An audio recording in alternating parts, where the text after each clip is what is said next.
네, 여러분 안녕하십니까? 여러분과 함께 선문정도를 공부하게 될 동의대학교 중국학과 강경구 교수입니다. 오늘은 그 첫 시간으로 성철 스님의 생애와 성철 스님의 선사상 형성에 대한 이야기를 함께 나눠보는 시간을 갖도록 하겠습니다. 성철 스님의 생애는 대체적으로 불교적으로 보았을 때 수행 시기, 오도 및 점검 시기, 톡을 암자 독거 시기, 그리고 대중 교화 시기로 나눌 수 있을 것 같습니다. 수행기는 20세 때 처음으로 불법을 접해서 출가 수행에 이르기까지 기간이 여기에 해당될 것 같고, 오도 및 점검 시기는 성철 스님이 29살 대구 동화사 금당선언에서 오도송을 노래한 이후에 여러 선지식들을 찾아뵙고 그 깨달음을 점검하는 시기가 여기에 해당하겠습니다. 톡을 암자 독거 시기는 천재굴 시기와 성전암 시기를 가리킵니다. 그리고 마지막으로 대중교화 시기는 성철 스님이 운달산 김용사에 주석하시면서 대중법문을 시작하신 이래 이후 1981년 종정에 취임하고 열반에 이르기까지 지속적으로 대중교화 시기를 펼친 때를 가리킵니다. 성철 스님이 태어난 것은 1912년, 그러니까 한일 합방이 된 1910년으로부터 2년이 지난 시기였습니다. 성철 스님의 생애는 1910년 한일 합방이 되던 시기에서 2년이 지난 1912년부터 시작됩니다. 성철 스님의 청소년기는 진지한 독서로 채워진 시기였다고 이야기됩니다. 특히나 쌀 한 가마니를 주고 칸트의 순수 이성 비판을 구입했다는 얘기를 통해서 성철 스님의 청소년기 독서가 얼마나 진지한 것이었는지를 우리는 확인할 수 있을 것 같습니다. 당시 성철 스님은 사람이 죽지 않고 영원히 사는 길은 없는 것인가 하는 본질적인 고민에 빠져 있었다고 합니다. 이 고민은 이후의 성철 스님 불교적 생애를 돌아볼 때 굉장히 중요한 계기가 된다고 생각을 합니다. 부처님도 사문유관을 하시면서 생로병사의 현장을 목격하시고 출가 의지를 다져서 구체적으로 성도의 길에 들어선 것이었습니다. 그런 의미에서 성철 스님이 청소년기에 가졌던 사람이 영원히 죽지 않고 사는 길은 없는가 하는 고민은 이후 성철 스님의 형성에 지대한 영향을 미쳤다고 생각을 합니다. 20살에 결혼을 하셨고 또 20살에 최초로 불교를 접하게 됩니다. 그것이 바로 영가 현각 스님의 증도가였어요. 이 영가 현각 스님의 증도가를 접하시면서 성철 스님은 감탄을 합니다. 아, 세상에 이런 글이 또 있었구나. 그리고는 이제 지리산 대원사에 들어가서 병 요양을 하는 시기에 대해 종고선사의 서장을 열람하게 됩니다. 서장은 참선 교과서에 해당하므로 성철 스님은 여기에서 참선에 대한 기본적인 안목을 획득했던 것으로 보입니다. 그리고 바로 참선 수행에 직접 돌입하게 되는데, 당시 성철 스님이 택했던 화두가 조주 스님의 무자 화두였다고 합니다. 한 수행자가 조주 스님한테 물었다는 거예요. 스님, 개에게도 불성이 있습니까? 없다. 모든 중생에게 불성이 있다고 했는데 왜 스님은 개에게는 불성이 없다고 했을까? 왜? 어째서? 이것이 성철 스님이 참고한 화두의 내용이었습니다. 성철 스님은 화두 참고에 들어간 지 6, 7, 42, 42일 만에 동정일의 경계를 체험을 했다고 합니다.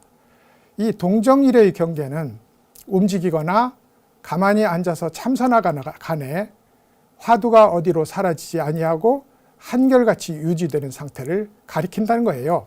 실제로는 참선 수행을 오래 한 사람도 이러한 동정일의 경계를 체험하기는 쉽지 않은 것으로 얘기됩니다.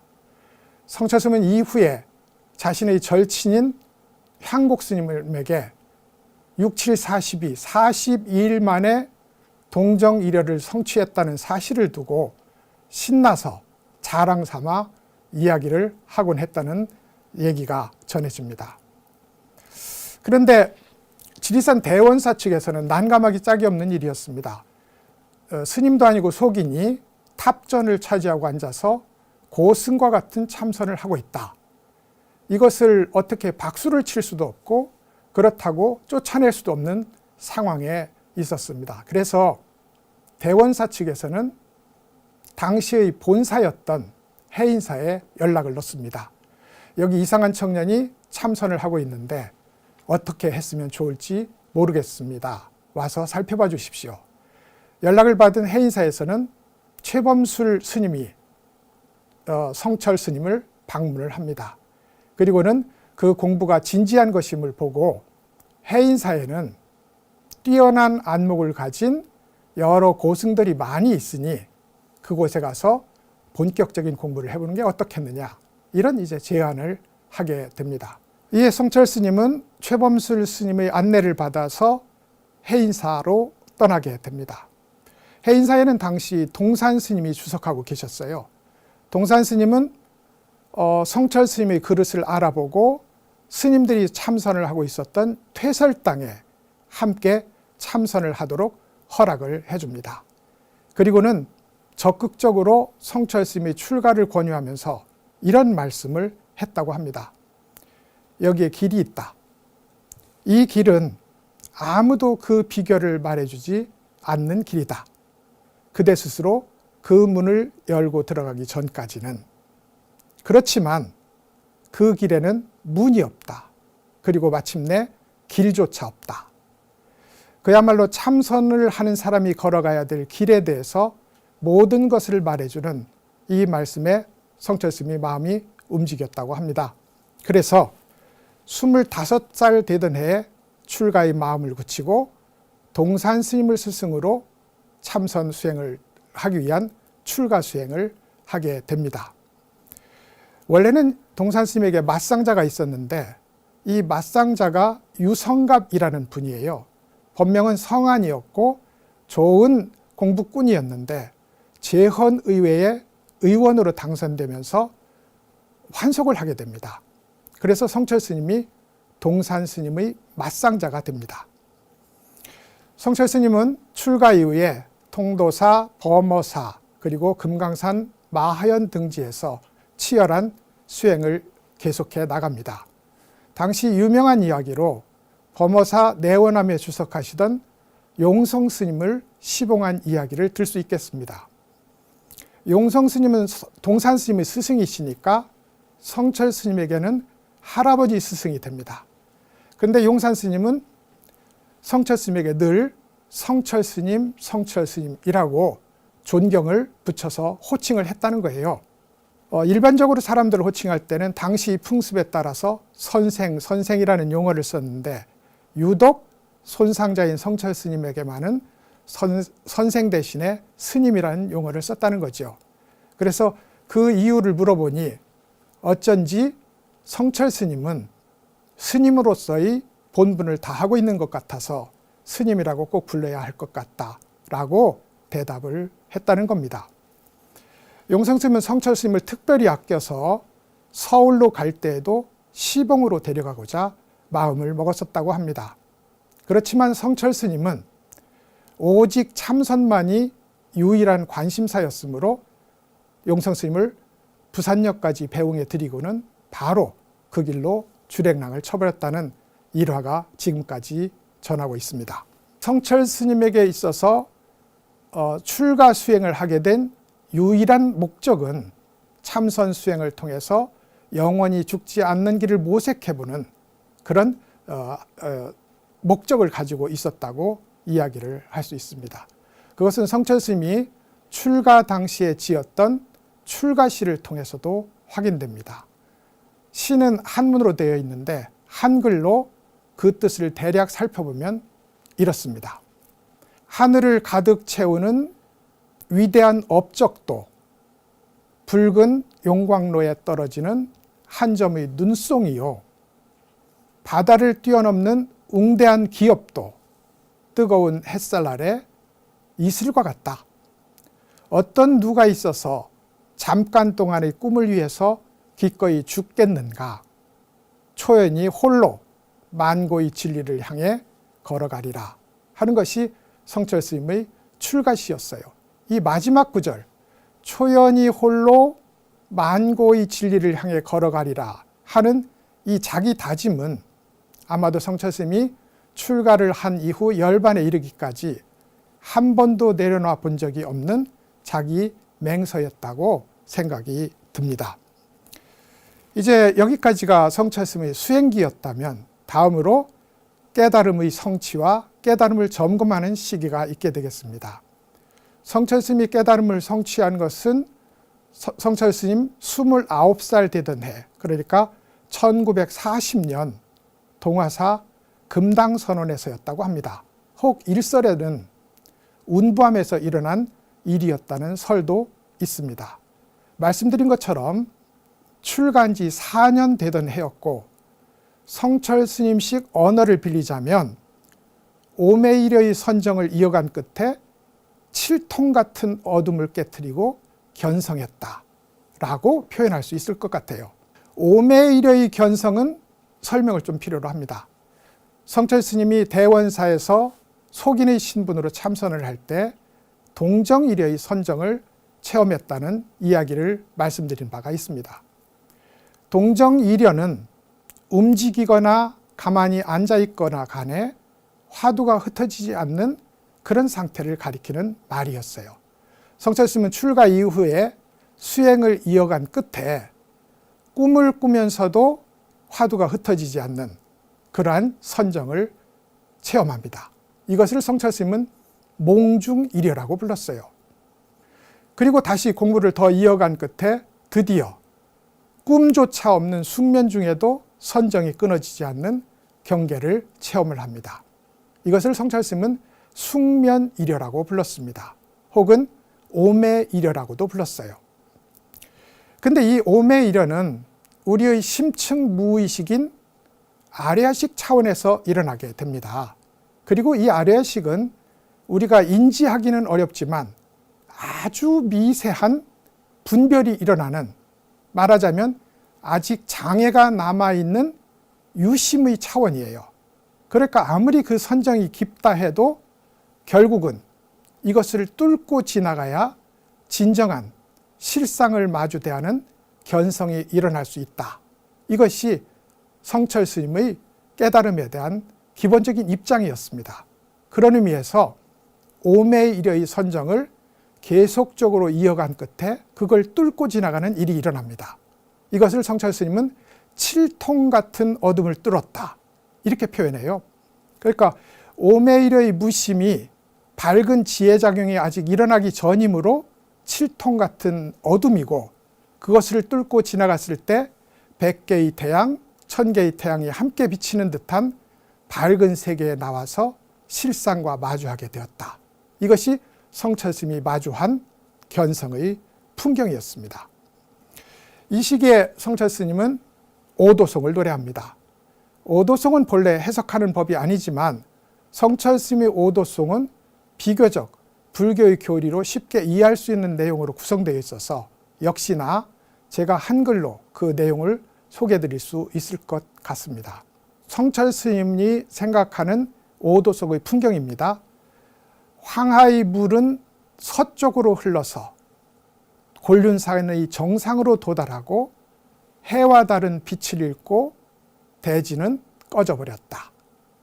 문득 한 번 웃고 되돌아서니 푸른 산은 전과 다름없이 흰 구름 속에 서 있도다. 이렇게 표현을 했어요. 본래 황하는 서쪽의 곤륜산 정상에서 시작해서 중국의 대지를 가로지른 끝에 황하로 유입되는 강입니다. 그런데 이 강이 동쪽으로 흐르는 강이 서쪽으로 거꾸로 흐르게 되었다는 것이 이 첫 구절 표현의 핵심입니다. 이것은 이제 우리가 분별을 한다는 것은 모든 것에 화살표를 매긴다는 뜻으로 이해할 필요가 있습니다. 동서남북도 없는 것을 우리가 분별해서 화살표를 매긴 것이고, 전후좌우도 본래 없는 것을 관념으로 분별지어서 화살표를 매긴 것입니다. 그런데 성철 스님의 이 공부는 분별을 내려놓는 공부를 처음으로 했기 때문에, 핵심으로 했기 때문에 이 화살표가 사라지고 드디어 동으로 흐르는 황하가 서쪽으로 거꾸로 흐르고 발원했던 자리로 돌아가는 이런 방식으로 풍경을 이야기하게 됩니다. 이것을 표현하자면 분별의 화살표가 사라진 정신적 진공 상태에서 본 풍경이다, 이렇게 말씀드릴 수 있을 것 같아요. 해와 달이 빛을 잃는 일도 그렇고 대지가 꺼지는 일도 그렇다고 생각합니다. 대지는 본래 바닥에서 만물을 떠받치는 기능을 하지만 우리가 관념의 화살표를 지우고 보면 대지는 밑에 있는 것도 아니고 중간에 있는 것도 아니고 그리고 하늘에 있는 것도 아니게 되는, 그런 의미에서 더 이상 만물을 떠받치지 않는 그런 상황의 묘사가 이 두 번째 구절이 되겠습니다. 근데 거기서 멈추게 된다면 이 세상의 분별로 이루어진 이 세상과 어울려 살아갈 수 없게 됩니다. 그래서 이제 다시 우리 사는 세상으로 눈길을 돌려볼 때 여전히 푸른 산은 흰 구름 속에 있는 분별의 차원에 있지만 아직 집착과 번뇌가 일어나지 않는 상황에서 흰 구름이 속에 청산이 드러나는 풍경을 이렇게 묘사를 합니다. 나중에 성철 스님은 이 경계를 산은 산이고 물은 물이다 라고 표현한 일이 있습니다. 이것이 이제 오도송의 내용인데, 사실 이것을 불교적으로 표현하자면 정신적 진공 상태, 말하자면 반야의 진공과 모든 만물이 있는 그대로 살아가는 반야의 묘유가 진공 묘유의 절묘한 융합세계를 표현하고 있다, 이렇게 표현할 수도 있을 것 같고, 성철 스님의 잘 쓰는 용어를 빌리자면 절대 부정과 절대 긍정이 융합하는 차원을 보여주고 있다, 이렇게 설명드릴 수도 있을 것 같아요. 그렇지만 선사의 오도송을 이렇게 표층적 의미로 설명을 할 수 있지만 그 깊은 속사정을 더 이상 알 수는 없는 겁니다. 왜냐하면 우리가 성철 스님을 이해한다는 것은 솔직히 이야기하자면 성철 스님의 차원을 나의 차원으로 끌어내려서 나의 방식으로 아는 일에 속합니다. 근데 선문정도를 읽는 우리 자세는 나의 차원을 높여서 성철 스님의 입장이 되어보는 길, 그것이 선문정도를 읽는 바른 길이 아닐까 생각이 드는 겁니다. 그래서 이러한 표층적 해석을 하면서도 성철 스님의 깊은 속사정은 우리가 알 수 없다는 점을, 우리가 공부를 해서 바른 실상에 눈을 뜨기 전까지는 알 수 없다는 사실을 겸허하게 인정하면서 접할 필요가 있겠다 하는 그런 생각을 하게 됩니다. 성철 스님은 깨달음을 성취한 뒤에 한 번도 등을 대고 잠을 자지 않는 장좌불화를 실천합니다. 흔히 이야기하는 8년 장좌불화의 전설이 여기서 시작된 거예요. 도봉산 망월사에 있던 춘성 스님은 이 사실이 정말로 궁금해서 나중에 성철 스님이 방문했을 때 정말로 장좌불화, 눕지 않고 잠자지 않는지를 살펴보기 위해서 창밖에서 밤새 성철 스님을 살펴봤다는 얘기도 전합니다. 그리고 정말로 한숨도 자지 않는다는 것을 확인하고 스스로도 장좌불화를 실천하고 제자나 후배들에게도 그 일을 자주 권유했다는 것도 후일담으로 전하는 이야기가 됩니다. 이렇게 성철 스님은 동화사 금당선원에서 오도송을 노래한 뒤에 전국으로 선지식들을 찾아서 그 깨달음을 점검하는 여행을 떠나게 됩니다. 제일 먼저 찾아뵈었던 것은 송광사의 효봉 스님이었어요.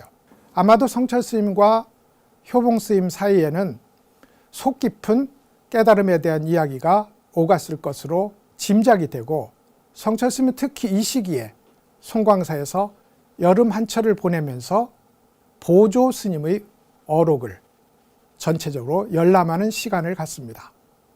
그러면서 선문정로의 주제에 해당하는 도노 점수에 대한 비판적 관점이 이 시기에 세워졌던 것으로 우리는 보통 짐작을 합니다.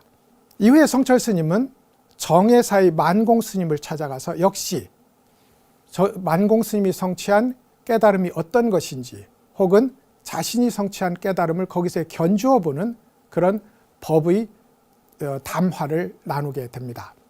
성철 스님이 간월암에 주석하게 된 것도 만공 스님과의 인연이었던 것으로 얘기를 합니다. 성철 스님은 이 선지식과의 만남을 통해서 한 가지 이상한 생각이 들게 됩니다. 한국 불교에서 참으로 깨달음에 대한 인정이 쉽게 일어나고 있구나 하는 것이 그 생각이었습니다. 성철 스님이 성취한 깨달음은 한 번 깨달아서 변함이 없는 경지였는데 제방에서 이루어지고 있는 깨달음에 대한 인간은 약간의 눈뜸을 두고 깨달았다고 인정하는 상황이었기 때문에 그렇습니다. 이후 도반과의 만남이 일어난 것도 이 시기였습니다. 특히나 청담 스님과의 만남은 우리가 주목할 필요가 있습니다. 청담 스님과 성철 스님은 1942년 법주사 복천암에서 처음 만남을 갖게 됩니다.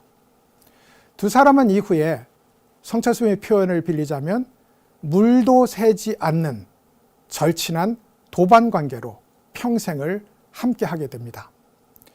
봉암사의 결사도 성철 스님과 청담 스님 두 분의 주도로 그리고 주변 스님들의 참여로 이루어진 결사의 구성이었습니다. 이 결사는 사실은 한국전쟁이 일어나는 탓에 미완의 불교 재건운동으로 그치고 말았지만 그럼에도 불구하고 한국 불교의 역사에 큰 족적을 남기는 대단한 성사였던 것으로 평가됩니다. 당시 성철 스님은 봉암사 결사를 주도하면서 자신에 대해서 그야말로 시퍼런 수행의 결기를 가지고 자신의 수행을 다잡았다고 합니다. 생식을 했던 것은 물론이고 장좌불하의 모든 일을 부처님 법대로 살자는 이 자기 다짐을 한 번도 어기지 않았다는 것이 일반적인 주변의 목격담이었습니다. 또한 함께 참가했던 대중들에 대해서도 거의 공포 분위기에 가까운 그런 분위기 조성이 있었다고 합니다. 그래서 도반이든 후배이든 뺨을 때리는 것은 물론이고 향로를 던지거나 물을 뿌리는 일도 서슴지 않았다는 것이 당시 참석했던 스님들의 회고담에 이었습니다. 그렇지만 여기에 참여했던 20여 분의 스님들 중에서 종정이 4분 나오셨고 총무원장이 6분이 나왔으니까 그야말로 한국 불교의 모든 것이 봉암사 결사 시기에 이루어졌다고 표현할 수도 있을 것 같고, 나아가서 현재의 조계종 법복이나 조계종의 예불문 제정도 이 시기에 이루어졌다고 하는 것을 보면은 조계종의 모든 기초가 이 시기에 형성되었다 하고 말하는 것도 크게 틀리지 않을 것 같습니다. 여러 의미에서 봉암사 결사는 한국 불교의 르네상스 시기였습니다. 저는 그 르네상스 시기를 보여주는 가장 전형적인 풍경이 성철 스님과 향곡 스님의 사이에서 일어났다고 생각합니다. 봉암사 결사에 참석했을 당시 향곡 스님은 이미 견성을 그 스승으로부터 인정받은 뒤였습니다. 그런데 성철 스님이 질문을 한 거예요. 질문의 내용을 저희 말로 바꿔보자면, 오매이려의 크게 죽은 자리에서 다시 살아날 때 스님은 어떻습니까? 라고 물었던 거예요. 자신이 체험한 걸 향곡 스님한테도 그렇게 똑같이 질문을 했던 겁니다. 향곡 스님은 이 질문에 대답을 할 수가 없었어요. 그래서 깊은 산매에 들어가서 이 일에 대해서 깊이 참고를 하게 되는데 21일간의 깊은 선정 끝에 자신의 두 손을 보게 됩니다. 그리고는 이제 환하게 깨닫고 이후로 어떤 조사의 말씀에도 답이 막히는 경우가 없었다는 겁니다. 그런데 당시 향곡 스님과 성철 스님 간에는 서로 간에 법을 두고 주먹질을 하거나 욕설을 하거나 심지어 돌멩이를 들어서 상대에게 던지는 등의 그야말로 일반인들은 상상할 수 없는 치열한 방식으로 법을 두고 서로 대화가 오가게 됩니다. 사람들이 쩌렁거리는 그 고함 소리에 공포에 떨 정도로 두 사람의 대화는 진지하고도 치열했는데, 어쩌면 이 장면이야말로 한국 불교사의 보기 드문 극적인 사건이었고 봉암사 결사가 한국 불교의 르네상스였다라는 말을 대변하기에 충분한 풍경이 아니었을까 하는 생각이 드는 것입니다. 다음으로 이제 토굴, 암자, 독거 시기가 있습니다. 토굴 생활은 천재굴에서 이루어진 시기를 가리키고요. 암자, 독거기는 대구 파괴사 성전암에서의 생활을 가리킵니다. 토굴, 독거 시기는 안정사 천재굴에서 1951년부터 1955년까지 약 5년간 이어진 생활을 가리킵니다. 나중에 종정 스님이 되는 법전 스님이 처음에 성철 스님을 시봉했다고 하고, 그리고 이제 성철 스님의 위신력에 감복한 천재 스님이 출가를 하면서 줄곧 시봉으로 성철 스님을 따라다녔다고 합니다. 이 시기에 우리가 주목해야 될 것은 성철 스님표 불교인 삼천배 기도가 이 시기에 처음으로 신도를 대상으로 가르쳐졌다고 하는 사실입니다. 업을 하는 남편을 둔 원명화 보살이라는 분이 있었다는 거예요. 이분은 경제적으로는 비록 부유했지만 바람을 피는 남편 때문에 속에 마음을 많이 끓이는 그런 한많은 마음을 갖고 있는 신도였던 것으로 보입니다. 성철 스님은 그분의 오만한 마음을 내려놓도록 하고, 그리고 그 원한을 풀도록 하기 위해서 처음으로 삼천배 기도를 시켰다고 합니다. 그리고 나아가서 집에서 부리고 있는 식모에게 직접 밥을 지어주는 친절을 보여보라는 점, 그리고 바람을 피는 남편에게 직접 아침마다 삼배를 해보라는 조언을 하기도 합니다.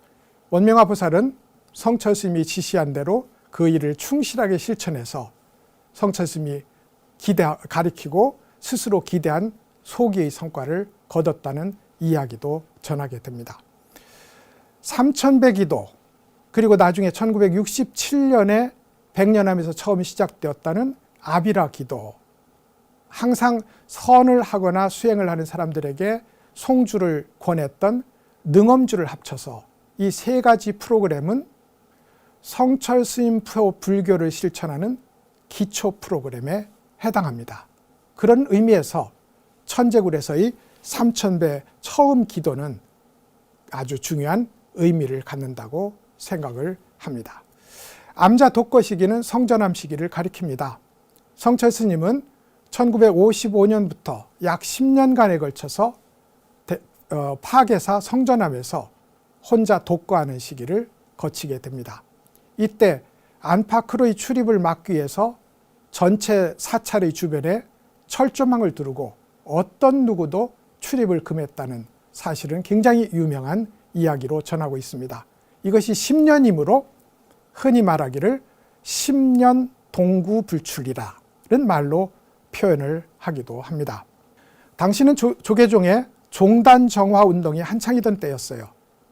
그리고 당연히 성철 스님에게도 적극적인 참여를 요청하는 말씀들이 계속 들어갔던 상황이었습니다. 그렇지만 성철 스님은 이렇게 이야기를 합니다. 불교의 정화라는 것이 믿음과 교육과 수행으로 이루어져야지, 만약에 폭력으로 그것을 바로잡는 운동을 벌인다면 옛 도적을 새로운 도적이 대체하는 그런 효과밖에 거두지 못할 것이다. 그러면서 자신이 생각하는 불교를 실천해 나갑니다. 그러니까 이 시기에 김병룡 거사로부터 받은 방대한 저서를 열람한 것도 이 시기였다고 이야기됩니다. 성철 스님은 김병룡 거사의 장서뿐만이 아니라 두루 여러 대장경을 구입해서 읽기도 하고 타임지나 라이프와 같은 영문 잡지를 구해서 읽기도 했다고 합니다. 아마 이 식의 독서가 있었기 때문에 이후 성철 스님의 백일 법문이나 선문정로와 같은 극히 체계적이고 방대한 자료를 인용한 현대적 저술이 나올 수 있었지 않을까 하는 생각을 해봅니다. 성철 스님의 토굴 암자 독거 시기가 끝나면 이제 본격적인 대중교화 시기가 시작됩니다. 교화생의 시작은 운달산 김용사에 조실로 취임하면서부터 시작이 됩니다. 성철 스님은 운달산 김용사의 조실로 취임하면서 비로소 신도들의 출입을 허락하고 삼천배 기도를 권유하고 대중설법을 사용하지 않았습니다. 이때 우리가 특히 기억해야 될 것은 한국대학생불교연합회 구도회에 대한 법문이었습니다. 한국대학생불교회 구도부가 성철 스님을 찾아뵌 것은 1965년 가을의 일이었어요. 여기서 성철 스님은 자신을 찾아온 대학생들에게 삼천배 기도를 먼저 시킵니다. 그리고는 심신이 지칠 대로 지친 대학생들을 대상으로 밤새 법문을 하게 됩니다. 이 대학생 구도부 학생들은 이 일에 극히 큰 감명을 받았던 것 같아요. 1966년 겨울, 구체적으로는 1월 8일에서 2월 20일까지 약 50일간에 걸쳐서 단기 출가 형식으로 성철 스님의 법문을 듣게 됩니다. 불교 집안에서는 이것을 운달산 법회라고 불러요. 그리고 이 겨울 법회가 끝난 뒤 다시 그해 여름에 8월 달에 제2차 운달산 법회가 열립니다. 1966년 8월 3일에서 8월 24일까지 21일간에 걸친 법회였습니다.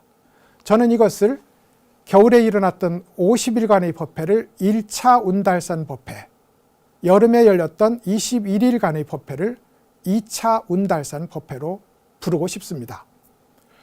근데 이 구도부 학생들을 대상으로 갖춘 3번의 가르침은 성철 스님표 불교의 전모를 알 수 있는 어떤 계기가 된다고 생각을 합니다.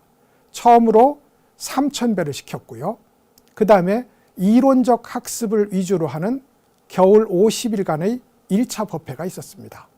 그리고 참선 수행을 중심으로 진행되는 2차 여름 법회가 있게 되었습니다. 말하자면 기초로서의 삼천배, 이론적 이해로서의 겨울 법회, 실천적 수행으로서의 여름 법회라는 하나의 프로그램이 구체적 모습을 띠고 나타난 처음의 장면이었습니다. 성철 스님이 대중교화의 생애는 이후에 백년암에 거처를 옮기고 그리고 바로 그 다음에 해인사의 방장으로 취임하면서 더욱더 구체화됩니다. 해인 총림으로 방장으로 취임하게 된 것은 1967년의 일이었고요. 성철 스님에게 있어서 총림의 구성은 한국 불교의 부흥의 상징과도 같은 일이었다고 평가할 수 있습니다. 그래서 일찍이 청담 스님과 대승사에서 총림 구성에 대해서 상의를 한 일이 있고, 또 1947년에 있었던 봉암사 결사 역시 내용적으로 보자면 총림 구상의 내용과 맞물려 있습니다. 또 천재굴 시기에 독고하던 시기에도 성주사에 머물면서 총림을 구상했다는 증언이 있고 보면 성철 스님에게 있어서 총림의 구상은 그야말로 지대한 의미를 갖는 것이라고 할 수 있습니다. 그런데 해인 총림의 초대 방장이 되었다는 겁니다. 그러니 속된 표현으로 말하자면 호랑이의 날개를 단 격이 아니었을까, 그런 생각을 하게 됩니다. 방장으로 취임한 1967년의 겨울에 그 유명한 백일법문이 설해집니다. 정확히 말하자면 11월 3일부터 1월 20일까지니까 약 80일간의 법회였어요. 그런데 이게 부르기 좋게, 기억하기 좋게 백일법문으로 부르게 됩니다. 선방의 수자 60명과 강원의 학인 70명을 포함해서 160여 명이 참여한 성대한 법회였다는 것이 당시 백일법문의 법회 현장이었습니다. 또한 이 백일법문은 선과 교의 근본 교리가 중도에 있다는 일관된 법문으로 내용이 구성되어 있으므로 이것을 중도 법문이라고 부르기도 합니다. 성철스님은 이때 처음으로 도노 점수에 대한 비판을 시작합니다. 도노 점수가 아니라 도노 돈수라야 한다는 주장입니다. 그리고 바로 그런 차원에서 한국 불교의 종조가 보조 진우 스님이 아니라 태고 보우 스님이 되어야 된다는 주장을 함께 제기하게 됩니다. 이 도노 점수에 대한 그리고 보조 스님에 대한 비판은 평가하기에 따라서 모질고 집요하다고 평가될 정도로 철저했습니다. 실제로 성철 스님은 불교 사회를 구성하는 여러 교리 교파들에 대해서 매우 수용적으로 수용을 합니다. 심지어 과거에 소승으로 폄하했던 근본 불교 역시 중도를 실천하고 중도를 깨달은 점에 있어서는 가장 발전한 대승불교와 견주어도 어떠한 차별점도 없다는 입장을 취하게 됩니다. 그런데 유독 도노 점수에 대해서만은 모질고 집요하다고 표현될 정도로 강력한 비판을 행합니다. 그것은 성철 스님이 생각하기에 도노 점수는 교학으로서는 어떨지 몰라도 그것을 참선이라 부르기는 곤란하지 않을까 하는 입장이 서 있었기 때문에 그렇다고 생각합니다. 성철 스님이 생각하는 참선, 성철 스님이 생각하는 선의 실천은 지금 당장 무심을 실천해서 궁극적으로 무심의 완성에 이르는 길이라고 생각을 했습니다.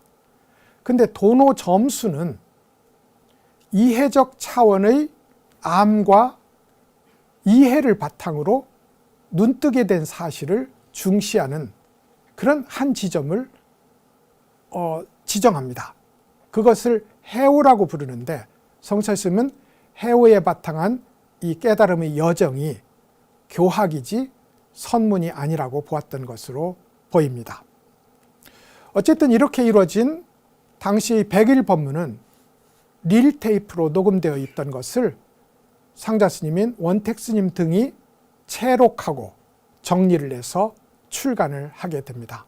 현재는 개정판이 나와 있고 또 육성 법문이 관련 영상과 함께 불교 방송에서 방송되었습니다. 그리고 현재 유튜브 동영상으로 공개되어 있습니다.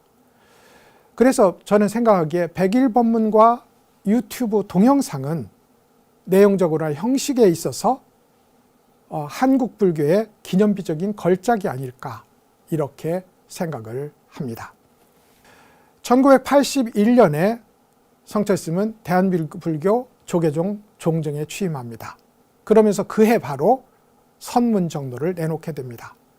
성철 스님은 사실 종정에 취임하면서 산은 산이고 물은 물이다라는 법어를 내놓으면서 온 한국에 유행어를 하나 창조한 그런 유명 인물이 되게 됩니다. 그래서 스님의 당시 법어는 저작거리에서 대포집에서 가정에서 대학가에서 누구나 입을 열면 한마디씩 꺼내는 가장 인기 있는 유행어가 되었다는 것입니다. 이런 스님이, 이런 종정 스님이 종정으로 취임하는 해 선문정로를 직접 집필해서 내놓았다는 것은 대중들의 관심을 끌고도 남음이 있었을 것이라고 충분히 짐작이 됩니다. 근데 성철 스님의 이 선문정로는 출간되자마자 보조 스님의 이 학설을 믿는 혹은 보조 스님을 따르는 불교인들에게 강력한 비판을 받기도 합니다. 그래서 지금까지도 선문정로 하면 돈점 논쟁이 생각날 정도로 선문정로의 전체 논의가 도노 점수의 논쟁으로 점철되어 있는 것이 아닐까 하는 생각을 합니다. 저는 성철 스님의 도노 점수 비판을 다르게 보고 싶습니다. 성철 스님 자신이야 도노 돈수가 옳고 도노 점수는 틀렸다고 말해야 됩니다. 사실 모든 선사는 나는 옳고 그 밖의 다른 설들은 틀렸다고 말하는 경향이 있습니다. 그래야 대중들을 이끌어서 자신이 체험한 방식의 길을 따라서 힘있게 수행을 이끌어 나갈 수 있기 때문에 그렇습니다. 그렇지만 성철 스님의 법문을 대하는 우리는 그럴 수 없습니다. 왜냐하면 이것은 옳고 저것은 틀리다는 얘기는 이미 그 자체가 비불교적이기 때문에 그렇습니다. 그래서 성철 스님의 도노점수 비판과 도노돈수 주장은 하나의 노선으로 이해될 필요가 있습니다. 우리가 만약 성철 스님의 수행과 깨달음의 진실성을 믿는다면 우리는 성철 스님의 노선을 따라서 도노돈수의 수행을 해나가면 될 것입니다. 말하자면 지금 이 자리에서 무심을 실천해서 궁극적인 무심에 도달하는 그런 무심 수행으로 점철하는 그런 수행의 길을 걸으면 될 것입니다. 나아가서 도노점수의 주장에 동의를 한다면 열심히 경전을 읽고 눈을 떠서 차츰차츰 그 깨달음을 완성해 나가는 길을 걸을 수도 있을 거라고 생각합니다. 그런 의미에서 저는 선문정로를 수행의 반려요, 수행의 안내서로 읽어야지 별도의 독립된 저서로 읽어서는 문제가 있다는 입장으로 선문정로를 대해야 된다고 생각을 합니다. 선문정로가 출간되고 그 다음에 본지풍광이 출간됩니다. 이렇게 해서 성철 스님의 3대 저작이라고 할 수 있는 백일법문, 선문정로, 그리고 본지풍광의 출간이 완성이 됩니다. 전체적으로 보자면 삼천배 아비라 기도가 기초가 되고 백일법문이 이해를 돕는 출발점이 되고 선문정로가 수행을 이끄는 안내서가 됩니다. 마지막으로 본지풍광은 깨달음을 점검하는 자기 점검용 저서가 될 겁니다. 이렇게 해서 성철서는 믿음의 차원에서 삼천배, 이해의 차원에서 백일법문, 그리고 실천의 차원에서 선문정로, 마지막 깨달음의 차원에서 본지풍광이 함께 제시되는 그야말로 완성된 프로그램과 시스템을 갖추게 됩니다. 성철 스님 열반 30주기 기념으로 이 강의를 시작하게 되었습니다. 오늘의 첫 강의는 여기에서 마치도록 하겠습니다. 감사합니다.